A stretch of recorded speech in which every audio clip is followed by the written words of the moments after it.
پھر وہ پرچہ کس سے لکھوایا تھا اور کیوں؟ اتنی گندی لکھائی مجھ سے بھی پڑھی نہیں جا رہی تھی۔ سائیں نے اسے کیا پڑھنا تھا؟ نوید کا جواب اسے حقیقت میں پریشان کر گیا۔ میں نے وہ پرچہ کسی اور سے لکھوایا تھا تاکہ ابا کو پتہ نہ چلے، امثال نے جواب دیا۔ پرچہ ماسٹر جی کی موجودگی میں ہی آپ نے مولوی صاحب کو دیا تھا نا، پھر ڈر کیسا؟ نوید کو اس وقت امثال پر شدید غصہ آیا۔ ہاں مگر ابا کو یہ تو معلوم نہیں نا کہ اس میں کیا لکھا ہے، کس نے لکھا ہے اور کیوں لکھا ہے۔ امثال کا جواب تسلی بخش نہیں تھا، پھر بھی نوید خاموش ہو گیا۔ خیر میں آپ کو صرف یہ بتانے آیا تھا کہ سائیں بالکل خاموش ہو گئے ہیں، اور یہ خاموشی کسی طوفان کا پیش خیمہ ہو سکتی ہے، لہٰذا احتیاط کیجیے گا۔ نوید کہتا ہوا رکا نہیں بلکہ فوراً پلٹ گیا، جبکہ امثال اپنی سوچوں میں گم چارپائی پر آ کر بیٹھ گئی۔ تبھی اس کی نظر سامنے کھیلتے ہوئے سفید بکری کے بچے پر پڑی تو وہ خود بخود مسکرا دی۔ نوید کو یوشے نے انتہائی ایمرجنسی میں حویلی بلوایا تھا، پتہ نہیں کیوں، مگر یوشے کا انداز ایسا تھا کہ نوید ڈر گیا تھا۔ جس وقت اس کی جیپ حویلی میں داخل ہوئی اس وقت ہلکی ہلکی بارش بھی ہو رہی تھی۔ سائیں آپ نے مجھے یاد کیا ہے؟ مردان خانے میں قدم رکھتے ہوئے نوید نے عاجزی سے پوچھا۔ تم سے بابا سائیں بات کرنا چاہتے ہیں، یوں یوشے نے حیدر افندی کی طرف اشارہ کیا اور خود موبائل میں مصروف ہو گیا۔ اگر ذرا بھی ہماری بیٹی کو تکلیف دی یا ہمیں اس کی آنکھوں میں دکھ کے سائے نظر آئے تو ہم ایک دفعہ بھی یہ نہیں سوچیں گے کہ تم ہمارے کیا لگتے ہو، بلکہ تمہیں سیدھا تہہ خانے میں پہنچا دیں گے۔ نہ کفن کی زحمت گوارا کی جائے گی اور نہ نماز جنازہ کی۔ حیدر افندی کی باتیں نوید کو کچھ سمجھ نہیں آ رہی تھیں، جبکہ یوشے کی مسکراہٹ ماحول کو سنسنی خیزی سے بچا رہی تھی۔ جی سائیں میں سمجھا نہیں، نوید نے گلا صاف کیا۔ سمجھے تو ہم نہیں، حیدر افندی نے سخت لہجے میں جواب دیا۔ یوشے تم نے مولوی صاحب اور گواہوں کا انتظام کر لیا ہے؟ حیدر افندی نوید کو ہکا بکا چھوڑ کر یوشے سے مخاطب ہوئے۔ جی بابا سائیں سب ہو گیا ہے، وہ اس وقت ڈرائنگ روم میں آپ کے منتظر ہیں۔ یوشے کی نظریں اس وقت نوید کے چہرے پر تھی، جبکہ وہ پسینے میں ڈوب رہا تھا۔ چلو پھر نیک کام میں دیر کیسی؟ حیدر افندی نے انہیں چلنے کا اشارہ کیا اور خود سب سے پہلے مردان خانے سے باہر نکل آئے۔ اگر تمہارا مراقبہ ختم ہو جائے تو اکرم سے اپنے کپڑے لے کر فوراً ڈرائنگ روم میں پہنچو، اسے پہلے کہ میرا ارادہ بدل جائے، یوشے نے نوید کے کاندھے پر ہاتھ مارتے ہوئے کہا۔ نوید اس وقت عجیب جذبات کا شکار تھا، خوشی اور حیرت دونوں ایک ساتھ اس پر حملہ آور تھے۔ وہ سمجھ نہیں پا رہا تھا کہ کیا کرے، لہٰذا اس نے سب سے پہلے اپنے رب کا شکر ادا کرنے کے لیے اپنی قمیض کے بازو فولڈ کیے۔ سفید جالی دار پردے کے ایک طرف بڑی سرکار بطول اور راشدہ بیگم موجود تھی، جبکہ دوسری طرف نوید، یوشے، حیدر افندی، مولوی صاحب اور دیگر لوگ تھے۔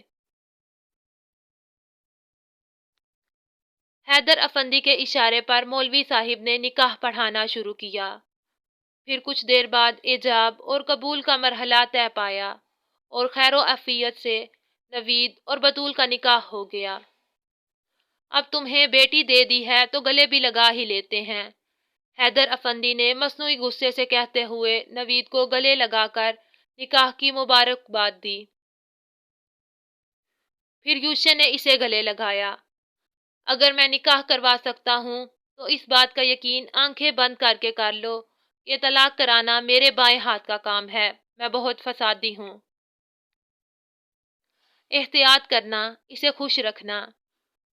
یوشے مبارکباد کم اور دھماکہ زیادہ کر رہا تھا۔ سائیں اسے میں آپ کی طرف سے مبارکباد سمجھوں؟ نوید نے پیچھے ہوتے ہوئے پوچھا۔ جی بالکل، یوشے نے پیچھے ہوتے ہوئے مٹھائی کا ٹکڑا اٹھا کر اپنے منہ میں ڈالا۔ بطول خوش تھی تو راشدہ بیگم بھی بہت خوش تھی، جبکہ بڑی سرکار ناگواری سے دونوں کو دیکھ رہی تھی۔ تم دونوں تو ایسے خوش ہو رہی ہو جیسے اس کا نکاح ایک کام میں ساتھ نہیں بلکہ کسی شہزادے ساتھ ہوا ہو۔ بڑی سرکار کے طنز کو اچھی طرح محسوس کرتے ہوئے بطول مسکرائی۔ کبھی کبھی ایک کاما بھی شہزادے سے زیادہ نمبر لے جاتا ہے، بطول نے دل میں سوچا، مگر بڑی سرکار کو جواب نہیں دیا۔ نوید کا دل اب بطول سے ملنے کو بے قرار ہو رہا تھا، مگر بطول کی ناراضگی کا سوچ کر وہ چپ تھا۔ سائیں، کیا میں مل سکتا ہوں؟ کافی دیر بعد اپنے آپ سے الجھنے کے بعد نوید نے ہچکچاتے ہوئے یوشے سے پوچھا۔ ابھی تو میں تم سے ملا ہوں، نکاح ہوتے ہی کیا یادداشت چلی گئی ہے؟ یوشے نے جان بوجھ کر ناسمجھی سے نوید کو دیکھا۔ سائیں، میرا مطلب ہے بطول بی بی سے، نوید نے سر کھجاتے ہوئے آہستہ آواز میں کہا۔ میرا نہیں خیال کہ وہ تم سے ابھی ملنا چاہے گی۔ یوشے کے جواب پر نوید بجھ سا گیا۔ آپ ایک بار بی بی جی سے تو پوچھ لیں، شاید وہ ملنا چاہ رہی ہوں، نوید نے امید سے کہا۔ اچھا چلو، میں کوشش کرتا ہوں، ویسے مجھے نہیں لگتا کہ وہ ملنا چاہے گی۔ یوشے مسکراتا ہوا اندر کی طرف بڑھ گیا۔ بطول بی بی، وہ نوید تم سے ملنا چاہ رہا ہے، مگر میں نے صاف منع کر دیا ہے۔ آخر تم اس سے ناراض ہو تو کیوں ملو گی؟ یوشے اپنی مسکراہٹ کنٹرول کرتا ہوا بطول سے کہنے لگا۔ میں بھلا کیوں نہیں ملوں گی؟ میں تو اس سے ناراض نہیں ہوں، بطول نے فوراً جواب دیا، مگر پھر شرمندہ ہو گئی۔ اچھا، یوشے نے اچھا کو خوب لمبا کیا۔ تو کیا میں اس کو یہاں بھیج دوں؟ یوشے نے سنجیدہ لہجے میں پوچھا۔ نہیں، میں نے ایسا تو نہیں کہا، بطول اب کی بار مسکرائی۔ ملنے کو دل بھی کر رہا ہے اور مان بھی نہیں رہی، یہ کیا بات ہوئی؟ یوشے نے حیرت سے پوچھا۔ چلو منع کر دیتے ہیں، ہمارا کیا ہے؟ ویسے کل کلاں کو ہم پر گلہ مت کرنا کہ ہم نے ملنے نہیں دیا، یوشے کہتا ہوا باہر چلا گیا۔ تم میں احساس نام کی کوئی چیز ہے بھی کہ نہیں؟ آج تم نے مجھے بہت شرمندہ کیا ہے۔ میں سمجھتی تھی کہ تم میرے سامنے یہ لابالی پن صرف مجھے تنگ کرنے کے لیے کرتے ہو، جبکہ حقیقت میں تم ایسے نہیں ہو، مگر میں غلط تھی۔ عدن ہسپتال سے آنے کے بعد مسلسل آکاشا پر غصہ ہو رہی تھی۔ تم سن رہے ہو کہ میں تم سے کیا کہہ رہی ہوں؟ بیڈ پر الٹا لیٹا آکاشا کو بغیر کسی حرکت کے دیکھ کر عدن نے اس کا پاؤں ہلایا۔ یار ماما اچھی خاصی لوری دے رہی تھی، قسم سے اتنی میٹھی نیند آ رہی تھی جو پاؤں ہلا کر خراب کر دی۔ مائیں اپنے بچوں کو لوری دینے کے بعد ہلا ہلا کر نہیں دیکھتی کہ وہ سو رہا ہے کہ نہیں۔ اتنی سی بات آپ کو ابھی تک معلوم نہیں ہو سکی۔ خیر، اس میں آپ کی بھی کوئی غلطی نہیں، آپ کو کیسے معلوم ہوں گی یہ باتیں؟ اگر 1 درجن بچے پیدا کر کے پالے ہوتے تو کوئی تجربہ بھی ہوتا۔ اللہ نے ایک بچہ دیا، وہ بھی بالکل شریف سیدھا سادہ۔ آکاشا بولنے لگا تو بولتا ہی چلا گیا۔ اپنا منہ بند کرو، شرم نہیں آتی ماں کے سامنے یوں زبان چلاتے ہوئے؟ عدن نے زور سے اس کے پاؤں پر اپنا ہاتھ مارا۔ میں تو سمجھا تھا کہ آپ گھر آ کر میری خوب آؤ بھگت کریں گی، آخر میں نے ایک فرما بردار بیٹے کی طرح آپ کے ایک دفعہ کہنے پر ہی پوری 2 عدد اپنے ذاتی خون کی بوتلیں اس موسلا دھار کو دی ہیں، مگر یہاں تو کسی کو کوئی فرق ہی نہیں پڑا۔ تعریف کرنے کی بجائے الٹا بے عزت کیا جا رہا ہے، اتنی جلدی احسان بھول گئی ہیں؟ آکاشا اب اٹھ کر بیٹھ گیا تھا۔ ایک دفعہ پر عدن نے حیرت سے اس کا جملہ دہرایا تو آکاشا کے چہرے پر مسکراہٹ آ گئی۔ چلیں ایک کے ساتھ ایک اور لگا لیں، بات تو ایک ہی ہے، آکاشا نے کان کھجاتے ہوئے جواب دیا۔ آکاشا، تم کب اپنے بھائی کی طرح زندگی کو سنجیدہ لوگے؟ تمہاری عمر میں لڑکے بہت سمجھدار ہو جاتے ہیں۔ عدن کا لہجہ اب بہت نرمی لیے ہوئے تھا۔ بھائی کی طرح میں نے نہیں ہونا، آپ ان کو جانتی نہیں ہیں، ان کی حرکتیں، اللہ معاف کرے۔ آکاشا نے اپنے کانوں کو ہاتھ لگائے۔ آکاشا اپنی ناکامیوں کو یوں دوسروں پر الزام لگا کر نہیں چھپاتے، عدن نے ڈانٹا۔ ناکام اور میں، سوال ہی پیدا نہیں ہوتا۔ اماں سائیں، آپ مجھے بہت ہلکا لے رہی ہیں۔ آکاشا نے یوشے کی نقل اتاری جس پر عدن ہنس دی۔ اچھا، اب میری بات کا مجھے بالکل سنجیدہ جواب دینا، عدن نے پیار سے آکاشا کو دیکھتے ہوئے پوچھا۔ ویسے ماما آپ بڑی کمال کی ہیں، 1 گھنٹے کے اندر اندر کتنی بار اپنا لہجہ تبدیل کر چکی ہیں۔ عورت جس مرضی عمر کی ہو، مگر اس کا ٹیلنٹ وہ مرد کو بے وقوف بنا ہی لیتی ہے، پھر چاہے وہ مرد اس کا اپنا بیٹا ہی کیوں نہ ہو۔ آکاشا نے آنکھ ماری۔ اچھا پھر میں چلتی ہوں، اگر تم نے میری بات سنجیدگی سے نہیں سننی تو۔ عدن بیڈ سے اٹھ کھڑی ہوئی۔ بلیک میلنگ، آکاشا نے عدن کو روکا۔ اگر میں سچ مچ تمہاری شادی مہم سے کرنا چاہوں تو کیا تم مان جاؤ گے؟ عدن کے سوال پر آکاشا نے برا سا منہ بنایا۔ اگر یہ سوال کل کرتی تو میری طرف سے صاف جواب تھا، مگر اب اس کی رگوں میں میرا خون ہے تو سوچا جا سکتا ہے، کیونکہ مجھے اپنے خون پر پورا اعتماد ہے کہ وہ مجھے دھوکہ نہیں دے گا، ورنہ لڑکیاں تو دھوکے کا دوسرا نام ہوتی ہیں۔ آکاشا کی رائے لڑکیوں کے بارے میں عدن کو کچھ خاص پسند نہیں آئی۔ تو پھر میں ہاں سمجھوں؟ عدن کے پوچھنے پر آکاشا کچھ خاموش سا ہو گیا۔ آپ کو اس عمر میں بے عزتی کرانے کا کیا شوق چڑھا ہے؟ ویسے میں آپ کے حوصلے کی داد دیتا ہوں۔ آکاشا نے عدن کو سراہتے ہوئے تالی بجائی۔ بے عزتی، داد، یہ کیا بکواس کر رہے ہو؟ اچھی خاصی بات کرتے کرتے ایک دم بہک جاتے ہو، کہیں تم نے نشہ کرنا تو شروع نہیں کر دیا؟ عدن نے غصے سے پوچھا۔ اگر میرا آپ جیسا بیٹا ہوتا تو میں کبھی بھی اس کا رشتہ لے کر کسی لڑکی کے گھر نہ جاتا، خواہ خواہ اپنی بے عزتی کروانے والی بات ہے۔ سوچیں ذرا، اگر لڑکی والوں نے پوچھا کہ کیا کرتا ہے لڑکا، تو آپ کیا بتائیں گی کہ آپ کی لڑکی کو تنگ؟ آکاشا اپنے سوال و جواب پر خود ہی ہنس ہنس کر بستر پر ہاتھ مار رہا تھا۔ لڑکی والے شاک، آکاشا راک، ویسے بہت مزہ آئے گا۔ آکاشا کی باتوں پر عدن نے افسوس سے اسے دیکھا۔ میں تو مہم کے لیے رشتہ لے کر جاؤں گی، آگے دیکھا جائے گا وہ کیا کہتے ہیں، عدن کہتی ہوئی دوبارہ جانے کے لیے اٹھ کھڑی ہوئی۔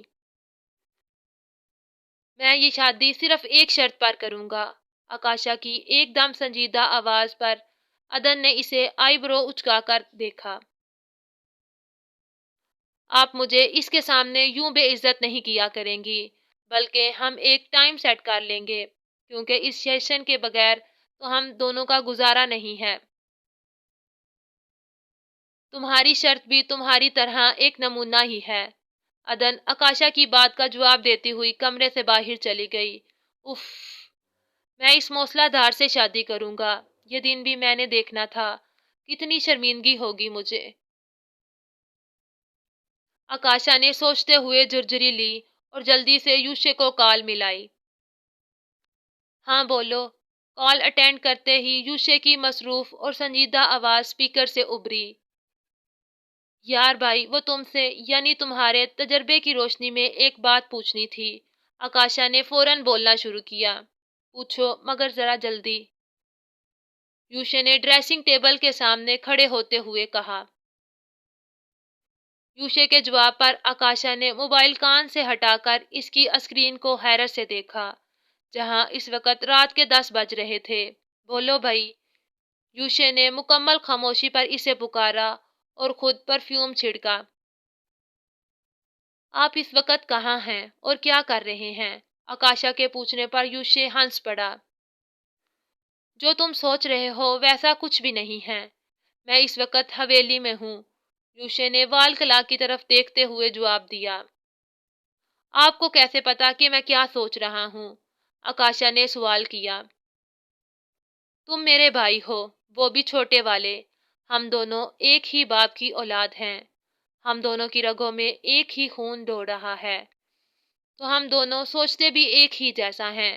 یوشے کے جواب پر آکاشا چونکا۔ یہ تو بہت خطرناک بات ہے۔ اس طرح تو مس موسلا دھار بھی وہی سوچے گی جو میں سوچوں گا۔ بڑی غلطی کر دی میں نے اسے اپنا خون دے کر۔ آکاشا نے دل میں سوچتے ہوئے موبائل پر انگوٹھا مارا تو کال کٹ گئی۔ یہ کیا بدتمیزی ہے؟ یوشے نے کال بیک کی۔ کون سی اور کون کر رہا ہے؟ آکاشا نے معصومیت کے تمام ریکارڈ توڑ دینے کے بعد پوچھا۔ یہی کہ بتائے بغیر ہی کال کاٹ دی۔ اور کون کر رہا ہے؟ تم مجھ سے بہتر جانتے ہو، یوشے نے جواب دیا۔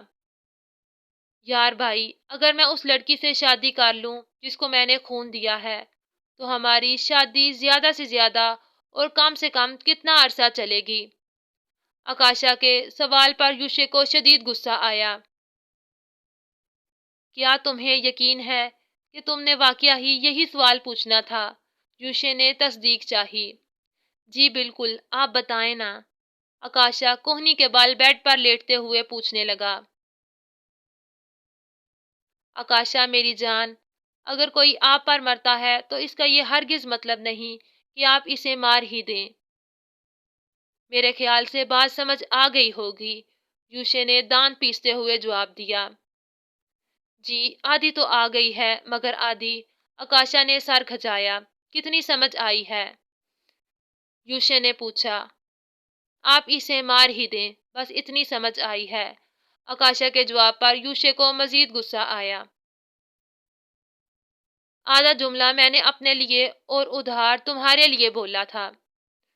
یوشے کے سوال پر آکاشا نے اپنی آنکھیں گھمائی۔ یعنی میں آپ پر مرتا ہوں اور آپ مجھے مارنا چاہتے ہیں؟ آکاشا کی تشریح پر یوشے نے اپنا سر پکڑ لیا۔ آکاشا تم کوشش کرو کہ کچھ دن تک مجھ سے رابطہ نہ کرو، ورنہ، یوشے نے دھمکی دی، ورنہ آپ مجھے گلے لگا لیں گے نا، ہے نا؟ آکاشا کو اب مزہ آنے لگا تھا۔ گلے تک تو بات بالکل ٹھیک ہے، مگر لگانے اور دبانے میں ابھی کنفیوژن باقی ہے۔ یوشے مسکرایا۔ بکری پکڑی گئی؟ آکاشا نے یوشے کا موڈ بہتر دیکھ کر فوراً پوچھا۔ بات اب بکری سے بہت آگے بڑھ گئی ہے، یوشے نے سنجیدگی سے جواب دیا۔ کیا اب بکری کے ساتھ ساتھ اس کی بھینس پر بھی نظر ہے؟ آکاشا نے حیرت سے پوچھا۔ بکری، بھینس، گدھے، کتے، اس کی ہر چیز پر نظر ہے۔ اور کچھ؟ یوشے چیخا۔ اچھا ناراض مت ہوں، ویسے یہ شخصیات بھی محبت کے حقدار ہیں۔ میں آپ کے جذبے کو سراہتا ہوں۔ آکاشا کے جواب پر کال کٹ گئی۔ ناراض تو مجھ سے ہو نہیں سکتے، یقیناً بیلنس ہی ختم ہو گیا ہوگا۔ آکاشا نے سوچتے ہوئے موبائل کی بلیک سکرین کو دیکھا۔ آخر 2 بوتلیں خون کی دی ہیں، بہت کمزوری ہو گئی ہے، اور کمزور بندے کو نیند جلدی نہیں آتی۔ اب کس کو کال کروں کہ رات گزر جائے؟ یوشے نے ہتھیلی پر موبائل مارتے ہوئے سوچا، اور پھر ایک دم اس کے چہرے پر ایک جاندار مسکراہٹ آئی۔ اس کے لیے مجھے آدھی رات کا انتظار کرنا پڑے گا، آکاشا نے وال کلاک کی طرف دیکھتے ہوئے سوچا، اور موبائل بیڈ پر اچھال دیا۔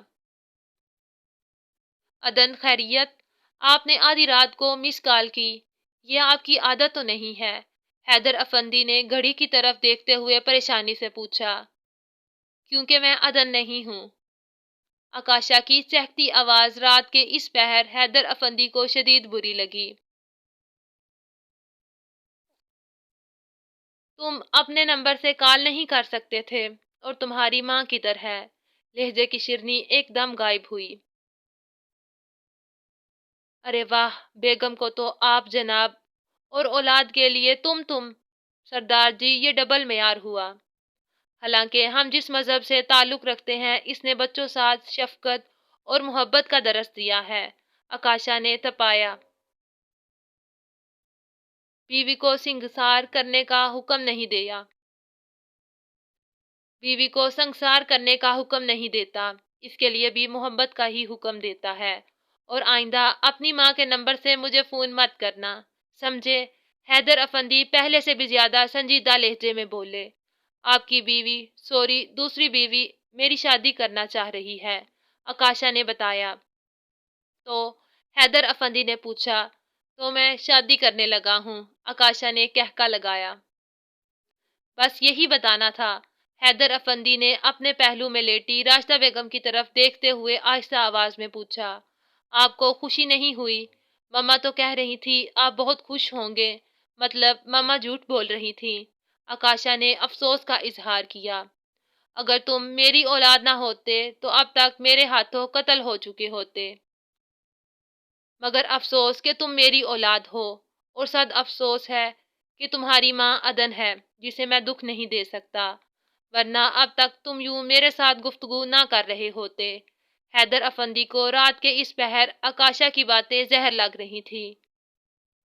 یہ حویلی میں چل کیا رہا ہے؟ آگے بھائی اس قسم کی گفتگو کر رہے تھے اور اب آپ؟ آکاشا نے حیرت کا اظہار کیا۔ کس قسم کی گفتگو؟ حیدر افندی نے اپنا سر دباتے ہوئے پوچھا۔ یہی مجھے قتل کرنے کی دھمکیاں وغیرہ دینا، آکاشا نے مظلومیت سے بتایا۔ آکاشا میں صبح اسلام آباد آ رہا ہوں۔ حیدر افندی نے آنکھیں بند کرتے ہوئے خود کو نارمل کیا۔ یہی تو میں کہنے لگا تھا کہ ماما اکیلی میرا رشتہ لے کر جاتی اچھی تو نہیں لگیں گی، آپ بھی آ جانا اور یوشے بھائی کو بھی ساتھ لانا، اور اگر آپ لوگ مصروفیت کی وجہ سے صرف بڑی سرکار کو ہی بھیج دیں تو عین نوازش ہوگی۔ لڑکی والوں کو پتہ چلنا چاہیے کہ آکاشا کس دادی کا پوتا ہے، آکاشا نے اپنی ہنسی دباتے ہوئے کہا، جبکہ حیدر افندی نے فون سوئچ آف کر دیا۔ حویلی والوں کے صرف دماغ ہی نہیں بلکہ فون بھی خراب ہیں، آکاشا نے بلیک سکرین دیکھتے ہوئے کہا۔ اب کس کو تنگ کروں؟ کیوں نہ اسے تنگ کیا جائے جو آگے ہی تنگ ہے۔ مس موسلا دھار، اب تمہاری باری ہے۔ ہیلو مس چونا، کیسی ہو؟ جاگ رہی ہو تو رپلائی کرو، آکاشا نے حرم کے نمبر پر میسج سینڈ کیا۔ ہاں بولو، رات کے اس پہر کیا تکلیف ہے؟ حرم نے غصے والی ایموجی کے ساتھ رپلائی دیا۔ کچھ نہیں، میں نے سوچا اپنے خون کی خیر خبر ہی لے لوں، آکاشا نے اسمائلیز بھیجی۔ بالکل ٹھیک ہے، حرم کا جواب آیا۔ ٹھیک کیسے نہ ہوتی، آخر خون کس کا ہے؟